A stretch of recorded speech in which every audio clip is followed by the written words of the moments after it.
আমরা ভোটটাকে ভোট যুদ্ধে রূপান্তরিত করেছি, এক্সক্লুসিভ একটা অ্যাক্টিভিটিসে রূপান্তরিত করেছি ইনক্লুসিভ হওয়ার পরিবর্তে। আমরা বলছি না, এটি কোনো যুদ্ধ নয়, এটি একটি স্বচ্ছ প্রক্রিয়ার মাধ্যমে অনুষ্ঠিত উৎসব। মিলেমিশে ভোট দিব আমরা, আমি এবং আমার অপোনেন্ট মিলেমিশে ভোট দিব। বিজিত প্রার্থী বিজয়ী প্রার্থীকে এমব্রেস করে বলতে পারবে অভিনন্দন। আমরা রক্ত দেখতে চাই না, হানাহানি দেখতে চাই না, চুরি বাটপারি দেখতে চাই না, ছিনতাই, ব্যালট পেপার সরিয়ে নেওয়া ইত্যাদি দেখতে চাই না, রাতের বেলায় সিল মারা দেখতে চাই না, কোনো কর্তৃপক্ষের কোনো প্রভাব দেখতে চাই না। আমরা দেখতে চাই একটা স্বচ্ছ সুন্দর ভোট উৎসব। এটাই হচ্ছে মিলেমিশে ভোট। এই জন্যই আমরা এই বক্তব্যটিকে আপনাদের মাধ্যমে সবার কাছে ছড়িয়ে দিতে চাই। চলুন, নতুন বাংলাদেশের যে সুযোগ সৃষ্টি হয়েছে, সেই বাংলাদেশে আমরা মিলেমিশে ভোট দিই, আমাদের গণতন্ত্রের প্রকৃত উত্তরণ ঘটাই।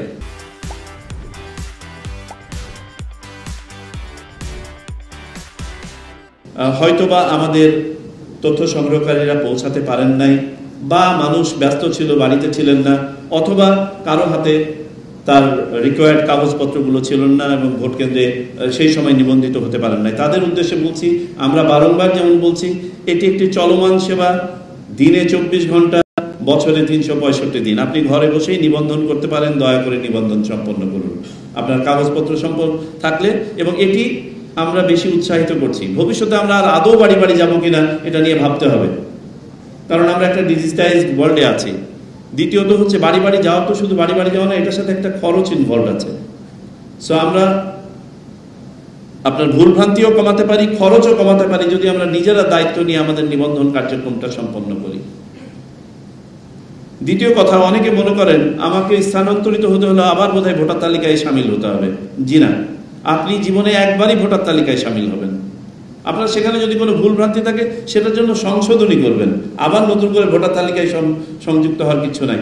স্থানান্তরিতর জন্য একটা ফর্ম আছে, ফর্ম 13 ফিল আপ করবেন, আপনি স্থানান্তরিত হয়ে যাবেন। আমাদের কাজের প্রয়োজনে, অপরাপর প্রয়োজনে আমাদের স্থানান্তর হয়েই থাকে প্রতিনিয়ত। এই দুটো জিনিস আমি সবাইকে বলতে চাই। আপনাদেরকে এই সুযোগটা নিয়ে আরও একটা তথ্য আমি জানাতে চাই। আমাদের কমিশন দায়িত্ব গ্রহণের পরে আমরা দেখলাম প্রায় 3,78,000 এনআইডি সংশোধনের আবেদন আমাদের কাছে পেন্ডিং। আমরা বলেছি এত আবেদন আমাদের কাছে পড়ে থাকা যাবে না। যদিও বা এখানে দেখা যাচ্ছে আপনাদের পত্রিকার রিপোর্ট অনুযায়ী প্রায় 60 থেকে 61% ব্যক্তি নাগরিকের নিজের ভুলে বা কোনো কোনো ক্ষেত্রে কেউ কেউ প্রতারণার আশ্রয় নিয়ে আবেদন করছেন। এটা সংখ্যাটা যদিও বা কম বাট উল্লেখযোগ্য। আমরা সিদ্ধান্ত নিয়েছি এই সংখ্যাটা আমরা ফেলে রাখবো না, দ্রুততম সময়ের মধ্যে নিষ্পন্ন করব। আমাদের 6টা ক্যাটাগরি আছে, 4টা ক্যাটাগরি, 2টা এক্সটেন্ডেড ক্যাটাগরি সহ 6টা ক্যাটাগরি অফ কারেকশন আছে। ক, ক1, খ, খ1, গ, ঘ। আমরা 5টি ক্যাটাগরিকে মাঠ পর্যায়ে ডেডিকেট করে দিয়েছি স্পেশাল ড্রাইভের অংশ হিসেবে, যে মাঠ পর্যায়ে সম্পন্ন করবেন আপনারা। ফলশ্রুতিতে গত 3 মাসে 80,000-এর বেশি আমরা আবেদন ইতিমধ্যে নিষ্পন্ন করেছি। এবং আমরা যখন এই কাজটি শুরু করেছি তখন মানুষের মাঝে আগ্রহ সৃষ্টি হয়েছে, আরো 2 লক্ষ নতুন আবেদন জমা হয়েছে। আমরা আশা করছি আমরা এগুলো নিষ্পন্ন করতে সম্পূর্ণ সার্থক হব, সমর্থ হব। এবং আমরা এটিও বলেছি যে যাদেরকে দেখে মনে হচ্ছে যে এটা সম্ভব নয়, উনি যে আবেদন করছেন বা এর মধ্যে প্রতারণা আছে, এটাকে আমরা ফেলে রাখবো না। আমরা এটা রিজেক্ট করে তার কাছে ফেরত দেব। সে যদি তার প্রয়োজনীয় কারেকশন করে আবার অ্যাপ্লাই করতে পারে, করবে, আবার তখনই করবে। আমরা এটা নিয়ে বসে থাকবো না। এই এত সংখ্যাটা দেখতেও ভালো দেখায় না।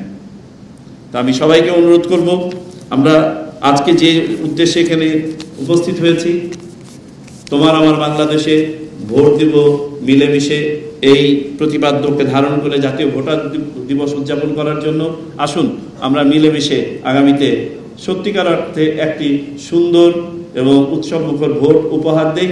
আমরা নির্বাচন কমিশন একার পক্ষে কোনো কিছুই করা সম্ভব নয়।